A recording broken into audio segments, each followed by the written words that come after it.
નમસ્કાર મિત્રો, શું સ્ટુડિયો ચેનલમાં તમારું હાર્દિક સ્વાગત છે. મિત્રો, ઘરના મુખ્ય દરવાજાની સામે તમે કેવી રીતના આ વસ્તુ રાખશો તો તમે ધનવાન બની જશો, ગરીબી કદી પણ નહીં આવે. અમુક માણસો ખાલી દરવાજાની સામે પાણી છાંટીને જ કેમ કરોડપતિ બનીએ છે, કેવી રીતે કરોડપતિ બનાય છે તેના વિશે આ પૂરો વિડીયો છે. ધ્યાનથી સાંભળો. આપણે કઈ કઈ જે ભૂલ કરી છીએ, જે ઘરના મુખ્ય દરવાજાની સામે તમે રાખો છો આ વસ્તુઓ, તો તમને ગરીબીનો સાથ તમે કદી પણ છોડી નહીં શકો. તમારા સાથે ગરીબી રહેશે અને છેડ સુધી રહેશે. મિત્રો, આવા ઘરમાં માતા લક્ષ્મીજી કદી પણ વાસ કરતા નથી, કદી પણ આવતા નથી. ગમે એટલી પૂજા કરો, ગમે એટલા દેવી દેવતાઓને તમે રીઝો, પણ તે તમારાથી નારાજ રહેશે જ. મિત્રો, આ વિડીયોમાં હું તમને સંપૂર્ણ માહિતી જણાવવા જઈ રહ્યો છું. તો મિત્રો, તમારે આ વિડીયો ખાસ કરીને પૂરો જોવાનો છે, કારણ કે કહેવાય છે કે અધૂરું જ્ઞાન ભયંકર. મિત્રો, જો પહેલી વાર આવ્યા હોય તો વિડીયોને લાઈક, ચેનલ સબસ્ક્રાઈબ અને કમેન્ટ સેક્શનમાં જય મા લક્ષ્મી જરૂર લખજો, જેથી કરીને માતા લક્ષ્મીના આશીર્વાદ તમારા અને તમારા પરિવાર પર બનેલા રહે. મિત્રો, વાસ્તુશાસ્ત્રમાં એવા ઘણા સકારાત્મક ઉર્જાનો પ્રવાહ વધારવા માટેના મહત્વપૂર્ણ ઉપાયો બતાવવામાં આવ્યા છે.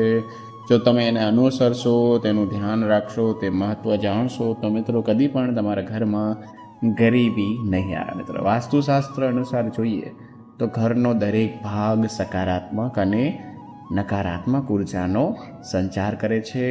તે સારો પણ હોય છે, તે ખરાબ પણ હોય છે. જો તેને યોગ્ય રીતે આ જગ્યાએ ફેરવેલ છે, તેનાથી ઘરની આર્થિક સ્થિતિ પર બહુ અસર પડે છે. મિત્રો, તમને જે કહેવા જઈ રહ્યો છું તે ધ્યાનથી સાંભળો. ઘરમાં તમારે મુશ્કેલી આવે છે, પ્રોબ્લેમ આવે છે, જો તેને કોઈ સ્થાન પર રાખવામાં આવે તો સકારાત્મક ઉર્જામાં ફેરવાઈ શકે છે. મિત્રો, અમુક જગ્યા હોય છે જે ઘરની તમારે બહુ ધ્યાનપૂર્વક કરવી જોઈએ, કઈ વસ્તુ ક્યાં રાખવી, કઈ વસ્તુ ક્યાં ના રાખવી. મિત્રો, તો ઘરમાં સુખ શાંતિ બની રહે છે. મિત્રો, વાસ્તુશાસ્ત્ર અનુસાર જોઈએ તો આપણો જે મેઇન ગેટ હોય છે, આપણો જે ઘરનો દરવાજો હોય છે, દરેક પ્રકારની સુખ, સમૃદ્ધિ અને વૈભવનું પ્રવેશ દ્વાર માનવામાં આવે છે.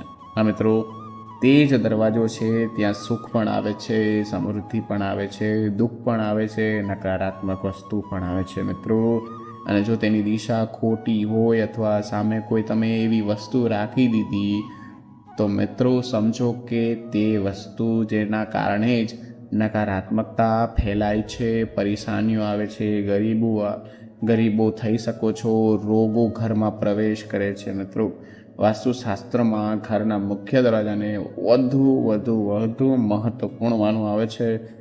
જે મેઇન ગેટ હોય છે તેની વાત કરું છું. વાસ્તુશાસ્ત્ર અનુસાર એવી કેટલીક વસ્તુઓ છે જે મુખ્ય દરવાજાની સામે તમે જરા પણ રાખવાની નથી, સામે રાખવાની નથી. આ માત્ર ખરાબ જ નથી પણ અશુભ પણ માનવામાં આવે છે. તેના પ્રકારે સમસ્યાઓ ઊભી થાય છે, તેના પર પરિવાર અને મહિલાઓ જે વડીલો હોય છે તેમાં ઝઘડા થાય છે. કેટલી બાબતોમાં પરિવારના મુખ્ય દરવાજાના જીવનમાં પ્રભાવિત કરે છે. મિત્રો, અને સ્વાસ્થ્ય સાથે આર્થિક સમસ્યાઓનો પણ સામનો કરવો પડી શકે છે. તો મિત્રો, ચાલો જાણીએ પરિવારની મુખ્ય અસરો વિશે.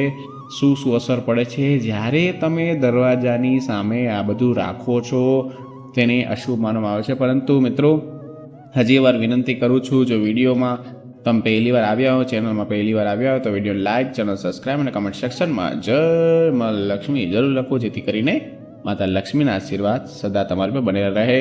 અને ખાસ આ વિડીયો જે વાસ્તુશાસ્ત્રના હોય છે, જે ઘરમાં સુધારના હોય છે, તેવા વિડીયો આપણે લગાતાર અપલોડ કરતા રહીએ છીએ, જેથી કરીને તમારા ઘરમાં હંમેશા માતા લક્ષ્મીનો વાસ રહે અને તમે હંમેશા ખુશ રહો, એવી જ સ્ટુડિયોની આશા છે. મિત્રો, વધુ વાત કરીએ તો વાસ્તુશાસ્ત્ર અનુસાર જોઈએ તો ઘરના મુખ્ય દરવાજાની સામે ખરાબ પાણી, ગંદુ પાણી એકઠું થવું. હા મિત્રો, ખરાબ અમુક જે લેડીઝ હોય છે, સ્ત્રી હોય છે, જે સવારે પોતા કરતી વખતે મેઇન ગેટ પાસે જ પોતાનું ખરાબ પાણી ત્યાં છોડી દે છે, જે પાણીથી પૂરા ઘરમાં જ્યાં પોતું કર્યું હોય, પણ મિત્રો તમે ખાસ યાદ રાખજો, તે પાણીની ડોલ 5 મિનિટ પણ વધારે રહે છે તો તે ઘર અશુભ માનવામાં આવે છે, વાસ્તુ દોષ લાગી શકે છે. મિત્રો ગંદા પાણીમાં અનેક પ્રકારના બેક્ટેરિયા ઉગે છે જે પરિવારના સભ્યોને બીમાર પણ કરે છે, અને આ ગંદુ પાણીમાં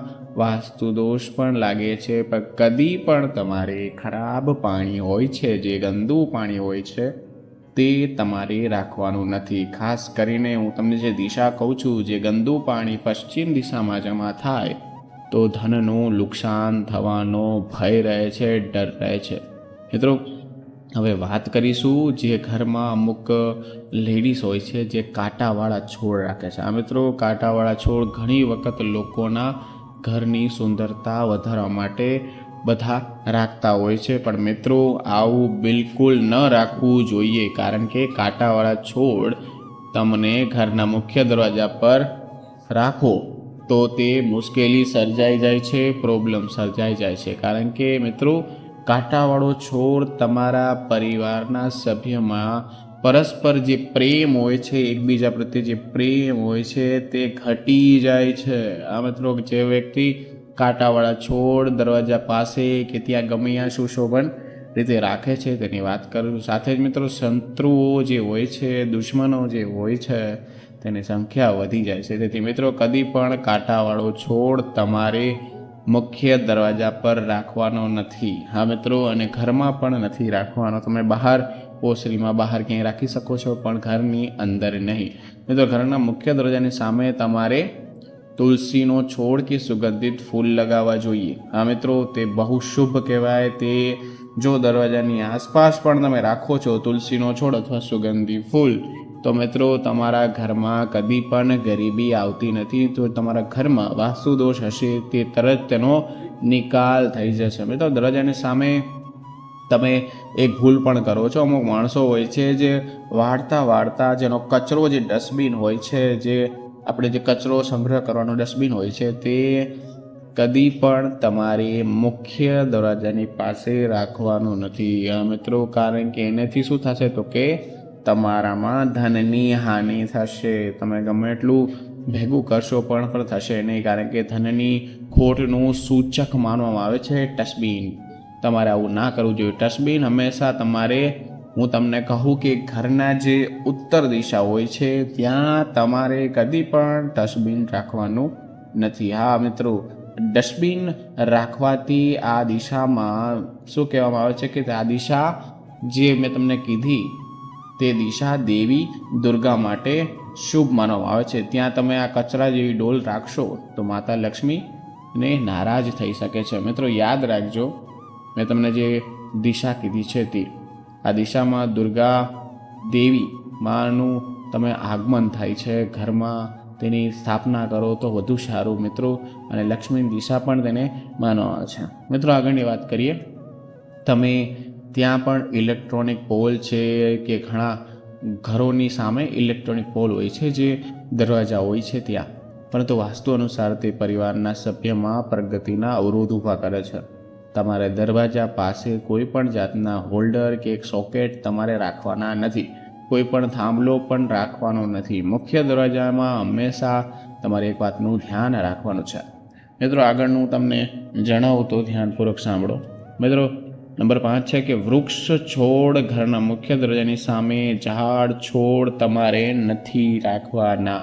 મિત્રો તેનાથી વાસ્તુ દોષ થાય છે. મિત્રો સાથે જો હું તમને કહું તો સૂર્યપ્રકાશ જે હોય છે પ્રવેશવા નથી દેતું, કારણ કે ત્યાં છોડ રાખી શકો, પણ ઝાડ નહીં. ઝાડ મોટા મોટા છોડની વાત થાય છે, મોટા મોટા પાંદડાની વાત થાય કે લાઈક મની વેલ, તો તમારે ત્યાં દરવાજા પાસે નથી રાખવાના. તેનો સૂર્યપ્રકાશ જે ઘરમાં મુખ્ય દરવાજા હોય છે ત્યાં સૂર્યપ્રકાશ જો આવે છે તો મિત્રો યાદ રાખજો, તે ઘરમાં કદી પણ ગરીબી આવતી નથી. મિત્રો તમારું ઘર અત્યારે ચેક કરો, તમારા ઘરના દરવાજા હોય છે જે સવારની પોરમાં જે તડકો હોય છે તમારા ઘરની અંદર સીધો આવે છે, તો સમજો તમારું ઘર વાસ્તુ પ્રમાણે બહુ સારું છે. તમારા ઘરમાં સુખ સમૃદ્ધિ શાંતિ હંમેશા બનેલી રહેશે. એમાં કાંઈ પણ વિચારવાની વાત નથી મિત્રો. પણ તમે જો તેની જગ્યાએ ઝાડવું કે ઝાડ રાખવું શુભ માનવામાં આવતું નથી મિત્રો. અને છઠ્ઠી વસ્તુ, વેલા પર ચડવું, ઘરની સામે વહેલું ચડવું ખૂબ જ અશુભ માનવામાં આવે છે. જે વેલ હોય છે એટલે કે જેઓ અમુક માણસો હોય છે ઘરમાં વેલ રાખે છે લાંબી કરીને. તમારા મુખ્ય દરવાજા હંમેશા સારી રીતે અને સ્વચ્છ રાખવાનું છે. તેમાં વેલ કે મની પ્લાન્ટ તમારે મેન ગેટમાં રાખવાનું નથી મિત્રો. કારણ કે મેન ગેટ હોય છે જે આપણે અંદર એન્ટ્રી કરીએ છીએ ત્યાંથી તે દિશા હોય છે જે ગેટની નીચે તમારે બે બાજુ સવારની પોરમાં હું કહું ને એમ કરવાનું છે. તમને કદી પણ વાસ્તુ દોષ નહીં થાય અને તમારા ઘરમાં કદી કોઈ ગરીબી નહીં આવે. તમારે શું કરવાનું છે તો કે તમારા મેઇન ગેટ પાસે બે દિશાએ તમારે સાથીઓ દોરવાનો છે. સાથિયાની વચ્ચે તમારે દીવો પ્રગટાવવાનો છે. કોનો તો કે સરસોનો. અને મંદિરમાં દીવો કરો છો તો કોનો કરવાનો છે તો કે ગાય માતાનો શુદ્ધ ઘીનો દીવો કરવાનો છે મિત્રો. આ બે દીવા મિક્સ ના થાય અથવા સરસોનું તેલ મંદિરમાં ના જાય તે તમારે ખાસ કાળજી રાખવાની છે. કારણ કે બેયના કામ અલગ અલગ છે વાસ્તુશાસ્ત્રના હિસાબે. તો મિત્રો આ વસ્તુ ખાસ યાદ રાખજો. હું તમને આગળની વાત કરું તો વાસ્તુશાસ્ત્ર અનુસાર મુખ્ય દ્વારની ઊંચો રસ્તો હોવો દુઃખદાયક માનવામાં આવે છે. એટલે તમારે મુખ્ય દરવાજાનો ઉમરો હોય છે રોડ કરતાં થોડોક નીચો હોવો જોઈએ. તે ઘરમાં હંમેશા દુઃખ આવે છે, યાદ રાખજો. તો તમારે તે નીચે રાખવાનો છે મિત્રો. આગળના ઉપાયની વાત કરું તો મુખ્ય દરવાજાની સામે તમારે કદી પણ સીડી બનાવવાની નથી, સીડી રાખવાની નથી. તેનાથી પ્રગતિના અવરોધો આવે છે અને બાળકો જે તમારા ભણે છે, અભ્યાસ કરે છે તેમાં કદી પણ સફળતા મળતી નથી. તો દરવાજો હોય છે જે મેઇન ગેટ તેની આસપાસ કોઈ સીડી હોવી ના જોઈએ. તે ખાસ તમારે યાદ રાખવાનું છે મિત્રો.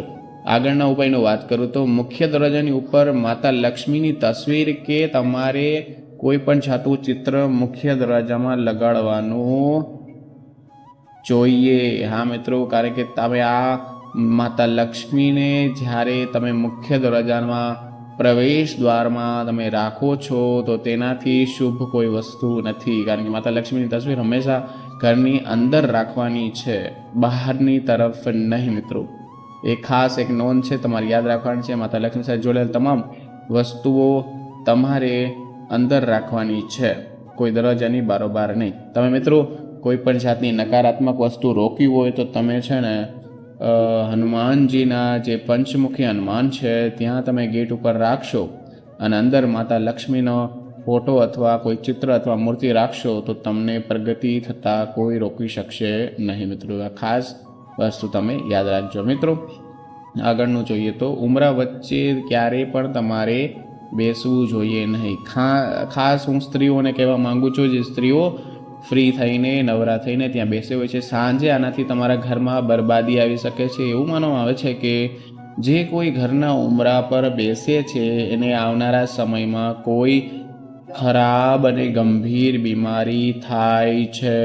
આ મિત્રો મેઇન ગેટમાં કોઈ પણ સ્ત્રીને બેહવાનું નથી, બેસવાનું નથી. તેનાથી દેવી દેવતાઓ નારાજ થાય છે અને તમને ગંભીરમાં ગંભીર બીમારી થાય છે. તો યાદ રાખજો મિત્રો, તમારે આ બિલકુલ નથી કરવાનું મિત્રો.